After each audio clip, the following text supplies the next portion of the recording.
नमस्कार. परभणी जिल्ह्यातील सर्व नागरिकांना, विशेषतः महिला भगिनींना जिल्हाधिकारी परभणी म्हणून मी हे आश्वासित करू इच्छितो की आपल्या जिल्ह्यामध्ये घरगुती वापरासाठीचा जो LPG गॅस आहे तो पुरेशा प्रमाणात आहे.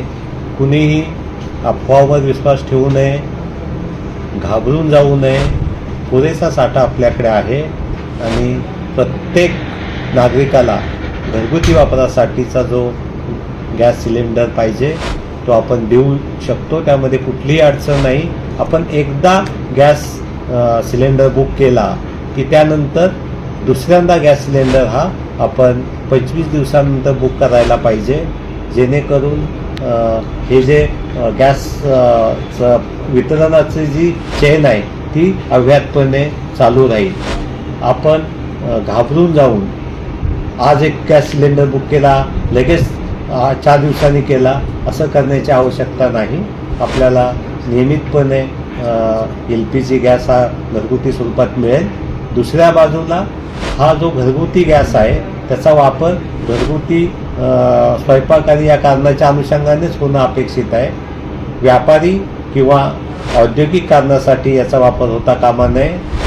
पूर्ण जिल्ह्यामध्ये आपण हा जीवनावश्यक अधिनियम ESMA कायदा लागू केलेला आहे आणि जर याचा गैरवापर घरगुती गॅसचा वापर कमर्शियल किंवा इंडस्ट्रीयल कारणासाठी झाला असं निदर्शनास आलं तर या कायद्याअंतर्गत संबंधिताच्यावर गुन्हे दाखल केले जातील.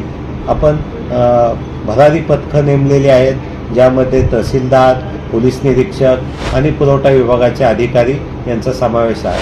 आजच आम्ही पूर्णा तालुक्यामध्ये अशा प्रकारचा गैरवापर घरगुती गॅस सिलेंडरचा करत असताना निदर्शनास आल्यावर 11 सिलेंडर जप्त केलेले आहेत. जिल्ह्यामध्ये सर्व ठिकाणी ही भरारी पथकं कारवाई करतील आणि असं कुठेही जर गॅस सिलेंडर जे घरगुती कारणाचं आहे ते व्यापारी कारणासाठी किंवा औद्योगिक कारणासाठी वापरलं तर त्याच्यावर नक्कीच कारवाई करण्यात येईल. पुन्हा एकदा सर्व नागरिकांना, महिला भगिनींना माझं नम्र आव्हान आहे की पुरेसा LPG गॅस आपल्याकडे उपलब्ध आहे. आपण बिलकुल याबाबत आश्वस्त राहावं आणि आपण जेव्हा नियमितपणे बुकिंग करत होतो तसं आपण बुकिंग करायला पाहिजे. तेव्हा आपल्याला नक्कीच हा गॅस उपलब्ध होऊ शकेल. धन्यवाद.